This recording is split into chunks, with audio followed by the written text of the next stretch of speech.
Bye Y Gyan ज्योति।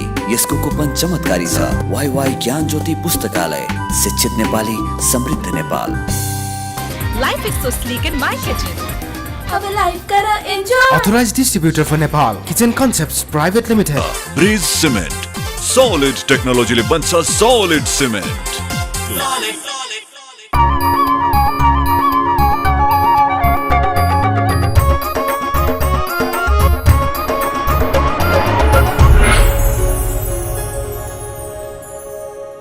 Himalaya television देख रहा सभी दर्शकों में मैं दयाराम अग्रवाल को प्यार भर्यो अभिवादन।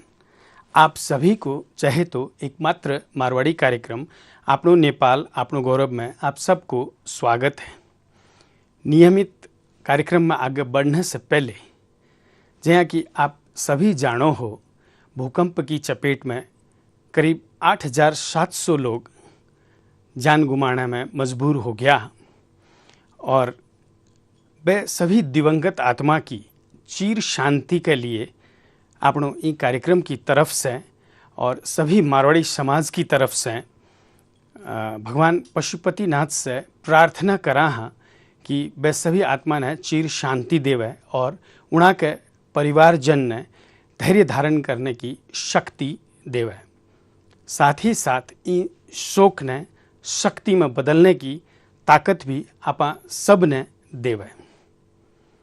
और दूसरी बात, आपा मारवाड़ी सामान्यतया धार्मिक प्रवृत्ति का समुदाय के रूप में जाने जावा हाँ। मेरो आप सभी की जो भी संघ संस्था है जो धार्मिक कार्य करती आई है, उना से विनम्र अनुरोध या कहूँ अपील है कि उन आत्मा की चिर शांति के लिए जो धार्मिक अनुष्ठान हो सके वो आपा ने जरूर से करना चाहिए। इतना कहते हुए अब नियमित कार्यक्रम की तरफ आगे बढ़ा हाँ। आओ देखा आपकी पंक्तियाँ। आपकी पंक्तियाँ। फूल इसलिए अच्छे कि खुशबू का पैगाम देते हैं, कांटे इसलिए अच्छे कि दामन थाम लेते हैं, दोस्त इसलिए अच्छे कि वो मुझ पर जान देते हैं, और दुश्मनों को कैसे खराब कह दूं, वही तो है जो हर महफिल में मेरा नाम लेते हैं। आज आपण कने अतिथि है केदारनाथ धाम का पीठाधीश्वर, यानी कि केदारनाथ धाम भारत का पीठाधीश्वर श्री श्री श्री 1008 जगत गुरु भीमाशंकर लिंग शिवाचार्य जी। आज उना से ये विविध विषय में बातचीत करांगा और कार्यक्रम में उना को स्वागत करा। गुरुदेव, कार्यक्रम में आपका स्वागत है। ये केदारनाथ में जो पिछली बार त्रासदी आई थी बाढ़ की, उस समय की कुछ स्मरण हमें करेंगे, हमारे साथ बताएंगे? जब केदारनाथ में 2013 में जो 16 और 17 तारीख को जून, जब जो प्रलय जल प्रकोप से जब संपन्न हुआ, उसके बाद जो हम उस समय वहाँ नहीं थे, हम महाराष्ट्र में थे, तुरंत हम पहुँच गए। वो दृश्य ऐसी थी जो 6 महीने के लिए उखीमठ में केदारनाथ निवास करता था, लेकिन 6 महीने अक्षय तृतीया से दिवाली तक ऊपर केदारनाथ धाम में, लेकिन प्रलय के वजह से भगवान को कुछ दिन के लिए फिर वापस आना पड़ा। कैसे? एक आदमी आजारी अस्वस्थ होने के बाद हॉस्पिटल ले जाते हैं, फिर वापस ले आ जाते हैं। उसी के अनुसार हमने तुरंत 24 जून को यहाँ केदारनाथ से गुप्तकाशी से स्वयं जाकर यहाँ आकर के पूजा पाठ आरंभ किए और परंपरा के अक्षुण्ण रखे। उसके बाद कुछ दिन के लिए जो प्रलय के प्रकोप, वहाँ सब शुद्धता स्वच्छता होने तक कुछ दिन यहीं पर पूजा चलना पड़ा। यहीं पर बोलने से नेपाल की आप बात कर रहे हैं? नहीं, नेपाल की नहीं, वो उखीमठ में। अच्छा। उखीमठ में केदारनाथ इंडिया में उखीमठ वो पीठ है, हमारा पीठ है उखीमठ। उखीमठ मैंने उषा देवी बाणासुर की पुत्री ने बांध कर दिए, जीर्णोद्धार की थी, वैराग्य पीठ को उखीमठ उषा मठ कहने लगे थे। 5000 साल पूर्व उषा मठ कहने लगे थे। और उसके बाद अंग्रेजी लोग आने के बाद ओखा मठ कहने लगे, शेख कहने नहीं आता था। उसके बाद आप ऊखी मठ बन गया। उसके बाद गांव मकान 4-5 छोटे छोटे गांव मिला करके गांव का नाम ही ऊखी मठ पड़ गया। वो इस समय तहसील के रूप में काम कर रहे हैं। वहाँ करता था, लेकिन वहाँ रहने के बाद में कुछ सब शांत होने के बाद जो परंपरा के अनुसार हम जा कर के 2013 सितंबर 11 तारीख को हमने फिर यथावत पूजा ऊपर केदारनाथ धाम में आरंभ किया। जो उसके ऊपर सिर पर जो सुवर्ण मुकुट रहता है उस समय खो गया था, लेकिन हमको विश्वास था यह नहीं खोएगा। वो हमने बताए थे यह निश्चित यहाँ मिलना चाहिए। उसी के अनुसार वो अचानक रूप से 9 अक्टूबर को वहाँ मिल गया। वो 6 महीने हमारे सिर पर रहता है, 6 महीने भगवान केदारनाथ के सिर पर रहता है वो सुवर्ण मुकुट। वो परंपरा से वो चल रहा है। और इनके होते हुए भी वहाँ पंच केदार हैं, केदारनाथ, मदमेश्वर, तुंगनाथ, रुद्रनाथ, कल्पेश्वर। यह पांचों जो पुजारी की नियुक्ति हम करते हैं, वो पांचों पुजारी यहाँ के नहीं रहते, साउथ के रहते हैं। साउथ के प्राय अभी तक कर्नाटक के वो वीरशैव शुद्ध जंगम वंशज के रहते हैं, उनको अपॉइंटमेंट करते हैं। हम भी उसी में से वो साउथ से वहाँ पर आना पड़ता है। ये परंपरा की जब सृष्टि निर्माण हो गए तब से अभी तक ये परंपरा चली रहे। हमारा नंबर है लिखित रूप से, अलिखित तो बहुत है, लिखित रूप से 324वां नंबर है। ये नंबर कहाँ मिलता है? हरिकृष्ण रथोड़ी ने लिखा हुआ गढ़वाल का इतिहास में 1928 में छपाया ग्रंथ में संपूर्ण ही 324 नाम आपको देखने को मिलते हैं। इस प्रकार होने के बाद हमारे जो वर्तमान जो मुख्यमंत्री जी हैं हरीश रावत जी और अजय रोटियाल जी, दोनों मिलकर के जो 1 साल में सब रोड का व्यवस्था इतना कर दिया कि पहले ही रोड नहीं था उसके बेहतर रूप से रोड बना दिया। और ऊपर भी एकदम प्लेग्राउंड बना दिया, हेलीपैड बना दिया, लेकिन वो साफ़ सफाई करके कुछ तंबू बना दिया और कुछ विशेष वहाँ रहने के लिए आने वालों को निवास बना दिया। अब इस साल बहुत आनंद से वो यात्रा चल रही। चलने में 2-4 किलोमीटर, पहले 14 किलोमीटर चलना पड़ता था गौरी कुंड से केदारनाथ तक का, लेकिन इस साल थोड़ा सा 2-4 किलोमीटर ज़्यादा बढ़ गया है। इसलिए अभी यात्रा को वहाँ 2 महीने से हम यात्रा शुरू करने के बाद 2 महीने से हम देख रहे हैं कि हर साल से वो पहले से पिछले साल भयग्रस्त थे वो भक्त लोगों ने, इस साल भयग्रस्त छोड़ करके दर्शन का यातायात चल रहा है। और उस समय जब ये त्रासदी आई थी केदारनाथ में, उस समय में हमारे नेपाल के डोलेश्वर महादेव को केदारनाथ का सिर भाग के रूप में घोषित किया गया था। इसके बारे में कुछ बताएंगे आप? नहीं, वो तो 2009 में किया गया था, 2009 में किया गया था वो। ये तो 2013 में हो गए उसका। तो ये जो नेपाल का जो सिर भाग जो कहा गया है, अच्छा, इसकी कुछ कहानी क्या कारण से कहा गया है? वर्तमान समय में वहाँ हमारा मठ है, जंगम लोग वीरशैव जंगम शुद्ध जंगम जो वही हम जगत गुरु है और 5 पुजारी जी वहाँ पर रहते हैं और वहाँ 5 ही जगह पूजा करते हैं। यहीं पर भी जो जंगम मठ है भक्तपुर में, जंगम मठ में ये तक साउथ से आए हुए हैं, साउथ से आए हुए जो जंगम लोग का 50 परिवार है। ये भी परिवार उसी परंपरा के अनुसार काम करते रहे। वहाँ पंच केदार है, केदारेश्वर, मदमेश्वर, तुंगनाथ, रुद्रनाथ, कल्पेश्वर। यहाँ भी पंच केदार का पंचलिंगेश्वर है। कौन सा? वीरभद्रेश्वर, महादेवेश्वर, वीरभद्रेश्वर और अनंतेश्वर, इंद्रेश्वर। जैसे वहाँ पर है यहीं पर है। वहाँ भी स्वयंभू लिंग है, यहाँ भी स्वयंभू लिंग है। वो घड़ा हुआ यहाँ पशुपतिनाथ तो बाद में बनाया गया होगा हमको लगता है, क्योंकि मूलतः स्वयंभू है, वो भी मूलतः स्वयंभू है। अन्य जगह बहुत जगह ज्योतिर्लिंगों में मूल जगह खो चुका है। सोरठी सोमनाथ ने तीसरा स्थल वो पा लिया। बनारस विश्व काशी का वो पहला स्थल नहीं है ओरिजिनल, वो दूसरा स्थल बन गया। और ओंकारेश्वर का ज्योतिर्लिंग ममलेश्वर छोड़ करके ओंकारेश्वर में परिवर्तन हो चुका है। इस प्रकार अपने अपने स्थान को बदलते जैसे आए हैं, वैसे मूल स्थान तो स्वयंभू होने के नाते। और पांडवों ने स्वर्गारोहण करते समय वहाँ गए थे और पंचक्रोशी में, पंच केदार के पंचक्रोशी में जो प्रदक्षिण करने के बाद के माने स्वर्ग, दार माने दरवाज, केदार माने स्वर्ग की दरवाजा है। वहाँ तक पहुँचने के लिए उनका पुण्य कम पड़ रहा था, क्योंकि भातृ हत्या किए थे सत्ता के लिए, सभी कौरवों को उन्होंने हत्या किए थे। इसके पाप अभी नहीं धोलाते, आप यहाँ आइए मुँह दिखाएंगे समझ करके नेपाल में ये शिरोभाग के रूप में मुँह दिखा दिया। वो मुँह दिखाने के बाद वो अपने आप का उसका स्वर्गारोहण निकल गए। इस प्रकार की ये दोनों का है। और पांडवों का बैठा हुआ जगह शिला पत्थर में यहाँ पर हमको प्रमाणित देखने को मिलता है डोलेश्वर में। इसके वजह से हमने तय किया कि यही मूल आधार है। वो भी स्वयंभू है, ये भी स्वयंभू है। ये पंच पांडवों ने बैठा हुआ वो दर्शन के लिए, ये भी सब प्रमाणित है, वहाँ भी सब प्रमाणित है। इस प्रकार से हमको उसको शिरोभाग को हमने, शिरोभाग तो है ही है, वो ओरिजिनल है, वो भी ओरिजिनल है स्वयंभू, इसलिए हमने महादेव शिला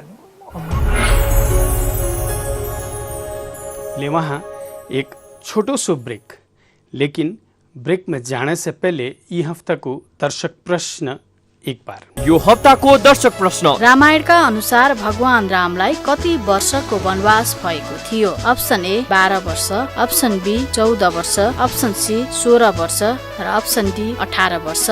दिएका अप्सनहरू मध्ये एन टाइप गरी स्पेस दिनुहोस् र एबीसी वा डी मध्ये कुनै एक टाइप गरी 4004 मा एसएमएस गर्नुहोस् र विजेता भई पाउनुहोस् आकर्षक उपहार। प्रत्येक हप्ता 5 जनालाई वाइवाई को गिफ्ट ह्याम्पर, सेन्चुरी कुरमुरेको गिफ्ट ह्याम्पर प्रत्येक हप्ता 5 जनालाई, कलर्स मोबाइल X18 हिरो प्रत्येक 2 हप्तामा 1 जनालाई, सीजी को हटपट प्रत्येक महिना 1 जनालाई, विभिन्न विशेषता भएको आईएफपी को माइक्रोवेभ ओभन प्रत्येक महिना 1 जनालाई पनि। विजेताको नाम आउँदो शनिबार बिहान 10:15 बजे आफ्नो नेपाल आफ्नो गौरवमा घोषणा गरिनेछ। Brought to you by WaiWai ज्ञान ज्योति, यसको कुपन चमत्कारी छ। वाईवाई ज्ञान ज्योति पुस्तकालय, शिक्षित नेपाली, समृद्ध Nepal. Life is so sleek in my kitchen.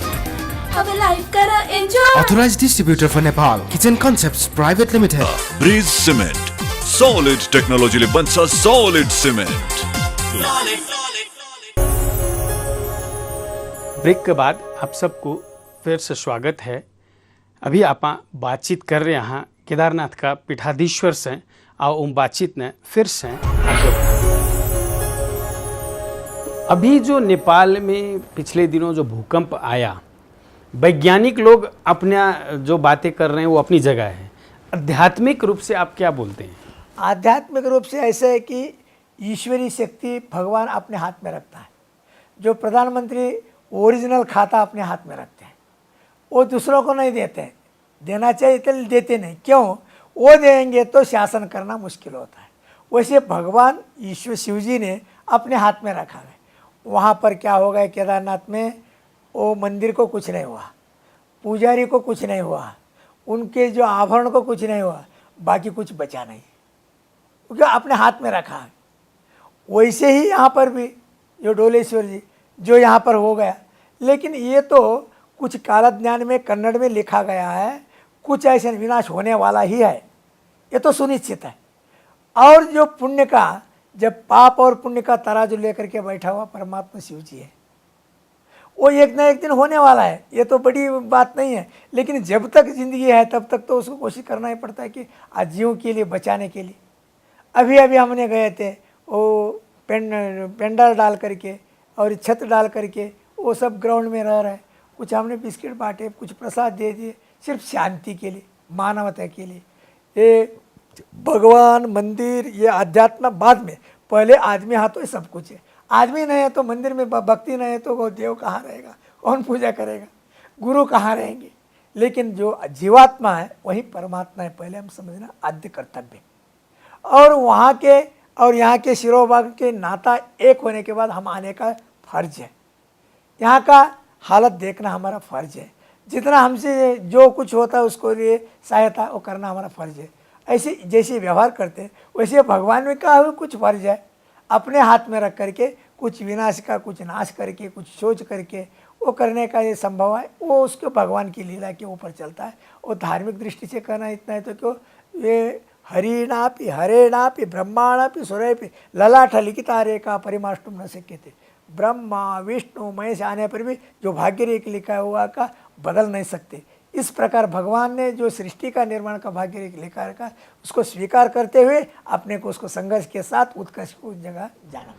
अभी जो ये विपत्ति आ चुकी है, अब आगे का समय क्या? अब विपत्ति की टल गई है सारी? नहीं, हमें लग रहा है विपत्ति तो हो गए, ये तो सभी को मालूम है, और टल गए। आशा ऐसे रखना चाहिए कि हमको विपत्ति नहीं आएगा, क्योंकि विपत्ति आए तो भला के लिए आएगा, बुरा के लिए नहीं आएगा।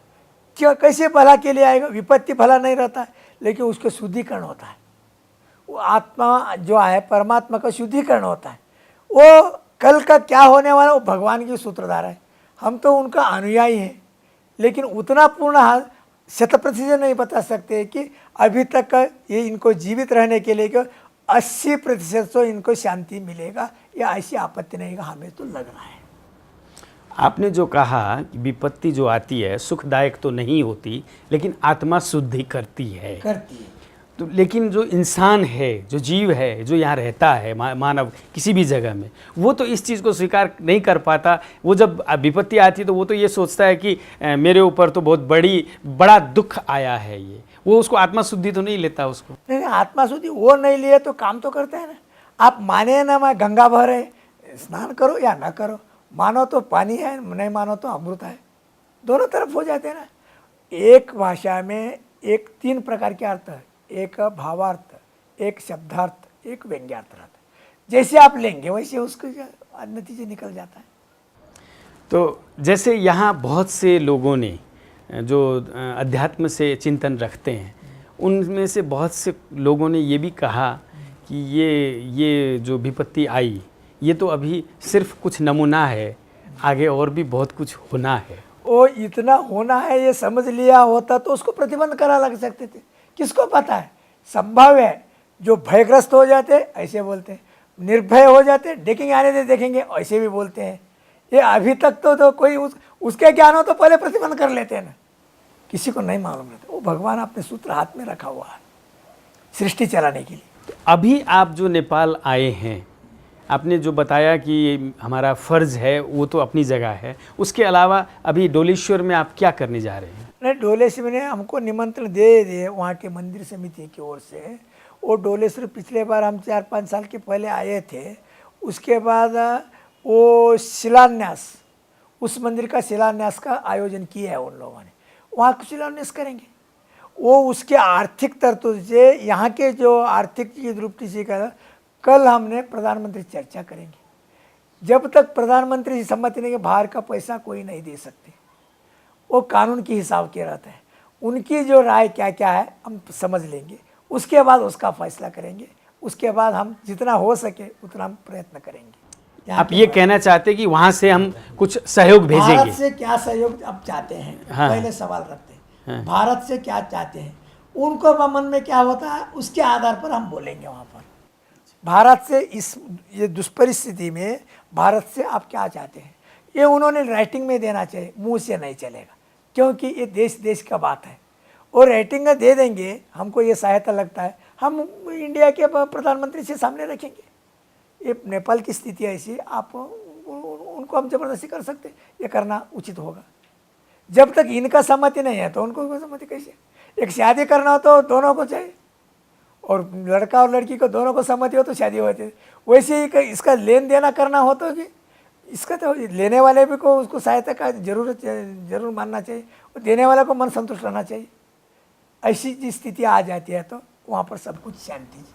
और एक चीज़ ये कहा जाता है गुरुदेव, जैसे कहीं कोई भी मंदिर या कहीं कोई भी विपदा जब आती है, उस समय में जो त्रासदी के कारण या जो विपदा के कारण जो दुर्घटनाएं होती हैं, उसके बाद उन सब आत्माओं को जो चली गई हैं या भगवान के जो मंदिर है उसको, जैसे आपने पहले भी बताया आत्मा शुद्धि, वैसे ही वो शुद्धिकरण के लिए हमें क्या करना चाहिए, डोलेश्वर में हो चाहे जनता के लिए? नहीं, हमने यहाँ पर जो पूजा आरंभ कर रहे थे 11 सितंबर को 2013 में, उस समय शुद्धिकरण हमने कि एक होम हवन करके रुद्राभिषेक करके शुद्धिकरण करके पूजा आरंभ की। यहाँ भी होम हवन करना चाहिए, शुद्धिकरण की। इसीलिए तो यहाँ के लोगों को शांति मिली, अशांति बन चुकी है। जी मुझे घबरा गए, शांति से रखिए। वो घबरे में से तो आदमी वो बहुत कुछ खो जाता है, वर्तमान स्थिति को खो जाता है, वो खोना नहीं है। आत्मबल जब रहता है वही सब कुछ कर सकते हैं। आत्मबल ही खो जाने के बाद कुछ भी नहीं कर सकता। वो आत्मबल उनके पास दे दे, ऐसे भगवान से हम प्रार्थना करने वाले। और जो आप बता रहे हैं ना, जैसे हमने जो बचपन से देखा सुना, भगवान पशुपतिनाथ का जो मंदिर है उसे 5वें धाम के रूप में बताया जाता है। 4 धाम भारत में और 5वां धाम पशुपतिनाथ। अब पिछले कुछ साल से ये बात आई कि डोलेश्वर जो है केदारनाथ के सिरभाग हैं। इसको थोड़ा सा बताएंगे? नहीं, पशुपतिनाथ ये अलग नहीं है, वो भी पशुपतिनाथ। पशुपतिनाथ 108 नाम है भगवान को, वो ये अलग नहीं है। वो मूलतः है, जब सौराष्ट्र में 3 हो गए, 3 ही वही है। जैसे हम कहते हैं कि हमारे लड़की दिया हुआ है, वो दामाद ही कहते हैं, बेटी का हस्बैंड भी कहते हैं और दामाद भी कहते हैं। नाम अलग है, व्यक्ति वही है। वैसे महादेव ऐसे ये जो कहे तो वो अलग नहीं है, वो एक ही है। महत्व के हिसाब से केदारनाथ का सिरभाग होने के कारण ये धाम अलग नहीं हुआ? नहीं, धाम कैसे होता है? 5वां धाम ने जब सिर अलग है शरीर अलग तो नहीं है। हम सोचते हैं केदारनाथ मंदिर के कीर्तिमुख है, भगवान ने पूरा शरीर कर दिया, मुंह से भी उन्होंने सेवा करने लगे, उतना ही उसको जो पत्थर में बनाया गया है हर जगह, वो कीर्तिमुख मधमेश्वर में केदारनाथ में वैसे रख दिया गया। और सिर और ये अलग कर दिए तो कैसे होगा? एक ही है। जैसे जगन्नाथ काशी और रामेश्वर मिला करके एक धाम होता है। काशी को जा करके वहाँ के गंगा ला करके रामेश्वर से वहाँ गए तो एक धाम होता है। वैसे ही दोनों करने से एक धाम होता है। कौन सा दोनों? केदारनाथ का दर्शन लेना और पशुपतिनाथ का दर्शन लेना। वो शरीर का दर्शन लेते या मुख का दर्शन लेते पशुपतिनाथ का। डोलेश्वर का जरूरी नहीं? डोलेश्वर है वही एक ही है। वो डोलेश्वर का ले लीजिए या पशुपतिनाथ का। यत्र यत्र भावा तत्र तत्र देवा, जहाँ जहाँ भावना हो जाती है वो भगवान वहाँ खड़े थे। वो भी यार हम अलग नहीं समझते, उसी का प्रतीक। अब काशी विश्वनाथ पहले का है, वो भी हम अलग नहीं समझते, ये भी अलग नहीं समझते। 2 विश्वनाथ मंदिर है, उसको भी विश्वनाथ मंदिर करना पड़े, इसको विश्वनाथ मंदिर करना पड़े। डोलेश्वर माधव तो नाम दूसरा हो तो क्या, तो शक्ति वही है। ले वहाँ एक छोटो सो break. Brought to you by वाई ज्ञान ज्योति, यसको कुपन चमत्कारी छ। वाई ज्ञान ज्योति पुस्तकालय, शिक्षित नेपाली, समृद्ध Nepal. Life is so sleek in my kitchen. Have a life kara enjoy. Authorized distributor for Nepal, Kitchen Concepts Private Limited. Bridge cement, solid technology ले बन्छ solid cement. Break के बाद आप सबको फिर से स्वागत है। अभी आप बातचीत कर रहे हैं केदारनाथ का पीठाधीश्वर से, और उन बातचीत ने फिर से जो कभी जब विपताएं आती हैं उस समय में नित्य पूजा जो होती है भगवान की, वो भी रुक जाती है या कुछ कारणों से नहीं हो पाती पूरी, जैसे केदारनाथ में उस समय नहीं हो पाई, तो उसका नकारात्मक प्रभाव क्या होता है जी? नहीं, हमने बताया जब आदमी जो अस्वस्थ हो जाए तो हॉस्पिटल ले जाना पड़ता है। भगवान का भी समझ लेना चाहिए कि उनको अस्वस्थ था, क्यों? परिस्थिति वैसी हो गई। वहाँ तो आदमी नहीं रह सकते, पूजा तो छोड़ नहीं सकते। जो मूर्ति ले जाते पूजे के 6 महीने के बाद, वही मूर्ति का पूजा तो खंडित नहीं हुआ है, वो पूजा चलता ही रहेगा। वहाँ चलना है तो यहाँ चलिए, उखी मठ में चल रहा था। अच्छा, खंडित अभी नहीं हुआ, एक दिन भी नहीं हुआ खंडित। उस समय में भी प्रलय के समय भी खंडित नहीं हुआ। वो एक पानी इतना आ गए मंदिर में, पुजारी ने ऊपर लेकर के पूजा किए, वो बगल में बैठ करके उसको मूर्ति को पूजा किया। अंदर पानी होने पर भी जो मूर्ति जो विग्रह मूर्ति ले जाते हैं उसको पूजा किए, गुप्त काशी में पूजा किए, उसके साथ ही पुजारी थे। नहीं, लेकिन हमने तो ये सुना था उस समय में जब केदारनाथ में जो प्रलय आया था तो यहाँ डोलेश्वर में वहाँ पूजा नहीं हो पा रही थी, इसलिए डोलेश्वर में यहाँ पूजा करने को आरंभ किया गया था। नहीं, वहाँ तो पूजा चल ही रहा था, एक दिन भी पूजा नहीं हो गया। और यहाँ पर भी पूजा चलना दीजिए, क्योंकि दोनों तरफ का सिर का भी और शरीर का भी दोनों को पूजा तो और ज़्यादा पुण्य मिल जाती है। ऐसी दृष्टि से हमने उस समय सूचना दी। और ये जो विपताएं जब भी आती हैं, ये क्या धर्म में आस्था कम हो जाने से ऐसा होता है या इसको प्राकृतिक नियम मानेंगे? नहीं, ये प्रकृति का नियम है और ईश्वरीय लीला है, धर्म में कोई नहीं है। जब सत्य हरिश्चंद्र ने कितना सत्य बोलने से आपत्ति क्यों आ गई? आपत्ति के ऊपर आपत्ति, कितना सत्य से रहे। लेकिन जहाँ सोना असली आ जाता है उसको रगड़ जाता है, उसको परीक्षा के लिए। नकली हो तो रगड़ने की कोई बात ही नहीं रहता। यह आपत्ति श्रेयांशी भव विज्ञानी, अच्छे कमें बाधाएं आने की परंपरा से सृष्टि जब निर्माण हो गई तब से आती रहती, उसको हम संघर्ष करना पड़ता है। तो बाधाएं अच्छे काम में क्यों आती है, बुरे में क्यों नहीं आती है? हाँ, बुरे में कि बुराई करना बहुत आसान है, बुराई करना आसान है, अच्छे काम करना बहुत मुश्किल है। क्योंकि एक आदमी में मकान ये अच्छा काम है बनना, गिराना बुरा काम है, 2 मिनट में हो जाता है। लेकिन 2 दिन में 1 में 2 मिनट में होता है, ये 2 साल लग जाता है। क्योंकि वो परमात्मा ने ऐसा रखा हुआ है कि असली चीज़ को कष्ट तो उनको रखा गया सृष्टि निर्माण करते समय। नकली जो विनाश को समय नहीं लिखा। सोने को तपना होगा, तपना होगा, सोने को तपना होगा, और नकली सोने को तपने की कोई ज़रूरत नहीं। और अभी जो नेपाल की जो स्थिति बनी है विपता के बाद, इस अवस्था में एक जगतगुरु होने के नाते आप हमारे नेपाल की जनता को या सरकार को क्या कहना चाहते हैं? हम यहाँ नेपाल के सभी मानव कुल कोटि को और शासन को हम 2 बातों से कल चर्चा करने वाले। भारत से आप इस स्थिति में क्या आप चाहते हैं, पहले प्रश्न रहेगा। उसके बाद उन चाहने के बाद हम जाकर के भारत के लिए क्या करना चाहिए, प्रधानमंत्री से मिल करके हमसे जितना हो सकता है उतना जरूर करेंगे, एक बात हो गई। और सभी को ये पहले कह देंगे धैर्य से रहना, विघ्न आने के तो धैर्य छोड़ना नहीं। वो होने वाला कहीं भी होता है, नेपाल में रहेंगे तो, इंडिया में रहेंगे तो, और कहीं अमेरिका रहे तो होने वाला वो कभी नहीं घट जाता है। इसलिए धैर्य से रहना चाहिए। इस समय ये नेपाल के सब मानव कुलगुरु ने धैर्य से रहना चाहिए। जो आपात स्थिति में, संकट में, उनको थोड़ा सा अन्नदान करना चाहिए। ये हमारा 2 वाक्य रहेंगे। लेकिन एक चीज़ कहा जाता है गुरु, जैसे कि जब विपत आती है या कोई भी समस्या आती है तो जो इंसान भगवान पर विश्वास रखता है, सबसे पहले तो उसका वही विश्वास और धैर्य डगमगा जाता है। इसलिए क्या होता है, जब शादी होती है, लड़की विश्वास से पति को सेवा करती है, उनके घर में आपत्ति आ गई तो कहाँ जाती है, मैका जाती है। वैसे भगवान में वो दुख में जाता है, वही मैका, उनका दुख ही मैका हो जाता है। उस समय दुख का जो सागर है वही मैका बन जाता है। और कुछ दिनों के बाद फिर वो निपट लेते हैं। वैसे भगवान को कुछ दिन को गाली देते हैं लोग, ये हमको देव ने हमको क्या अच्छा किया, लेकिन उन्होंने तराजू लेकर के बैठे। और पूर्व सुकृतादि देवो लभ्यन्ते न च पार्थनी व पुण्य यश कलत्राणे पुत्रोत्पन्न संभव। पूर्व सुकृत का आप इस जन्म में बहुत कुछ पुण्य किए, लेकिन पिछले जन्म में कुछ आप शिल्लक हो तो उसको पेड़ करना ही पड़ता है। इसीलिए ऐसी स्थिति बन जाती है। आप ये कहना चाहते हैं कि पूर्व जन्म को मानना ही पड़ेगा? मानना ही पड़ेगा, क्योंकि आप कैसे जीव आते हैं, एक आदमी के निर्जीव में सजीव भी उत्पन्न हो जाते हैं। वो इसके लिए तो भगवान का तो पूर्व जन्म का मान्य करना ही पड़ेगा। अचानक कहाँ से आ जाता है? क्योंकि बहुत सी स्थितियां ऐसे देखने को भी मिलती है कि आप इस जन्म में बहुत पुण्य कर रहे हैं फिर भी आप दुखी हैं। इसका अर्थ क्या हुआ? इसका अर्थ का पूर्व जन्म में बहुत कुछ पाप किया, अभी धोए नहीं, कर्जा करके बैठे हैं, अभी कितना कमाएंगे तो आपका कर्जा अभी शिल्लक है, उतरना बाकी है, उतरना बाकी है। इसलिए आपने इसको सोचना पड़ेगा। ये हमारा इतना है।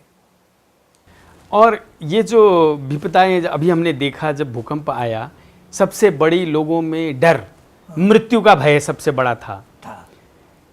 तो वो मृत्यु का भय कैसे दूर कर सकता है इंसान? मृत्यु का भय को, इसको समय काल को जाना ही पड़ता है। एकदम तो औषध दे करके जैसे ये उतर जाते हैं ज्वर, वैसे तो नहीं, कुछ दिन जाएंगे। निलंगा में हुआ था, महाराष्ट्र में निलंगा बहुत बड़ा हुआ था उस समय, 10-15 साल पहले, 20 साल पहले।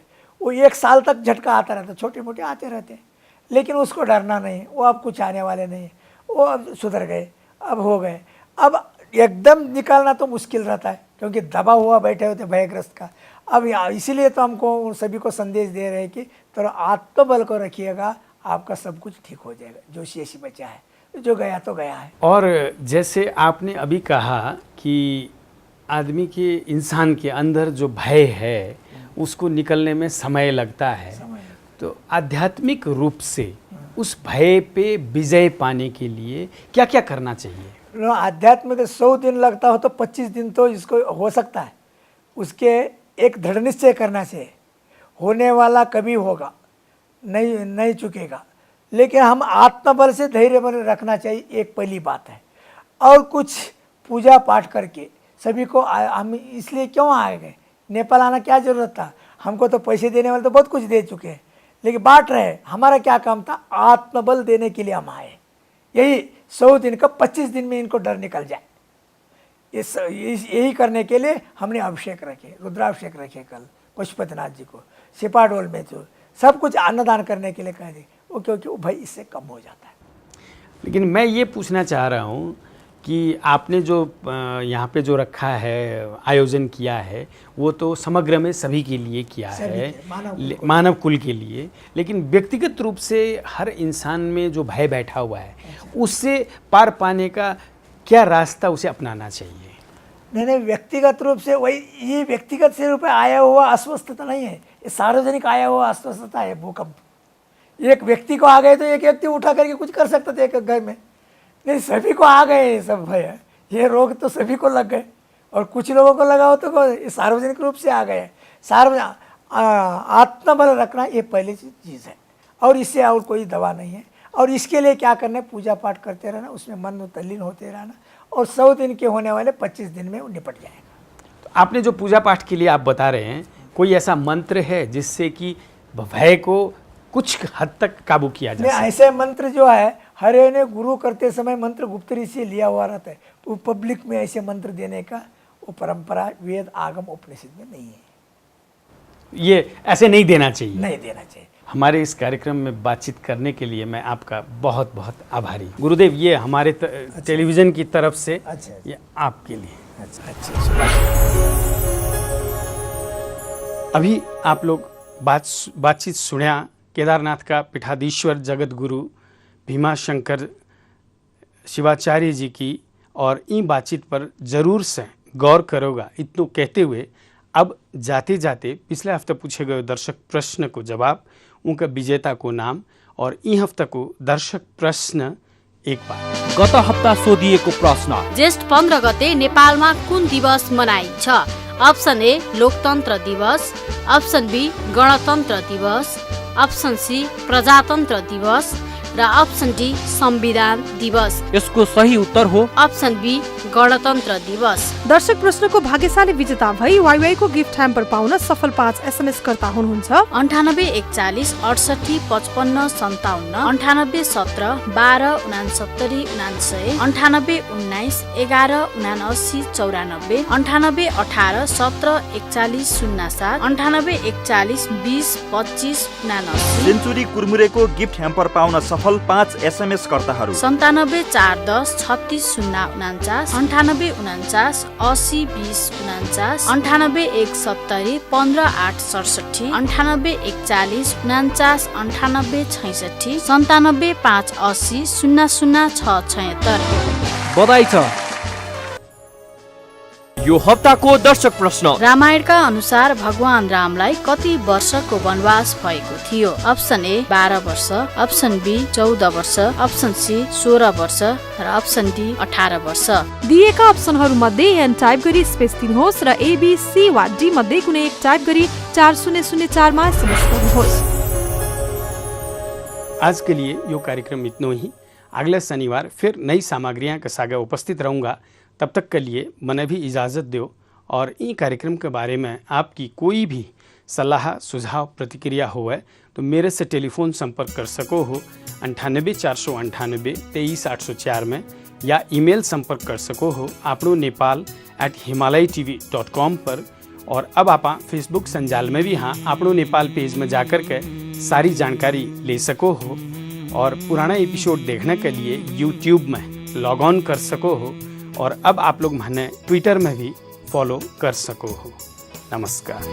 मन को यो क्रांति आबा जीवन को सार बनोस, सिंगो बिसो नयाबा हाम्रो परिवार बनो।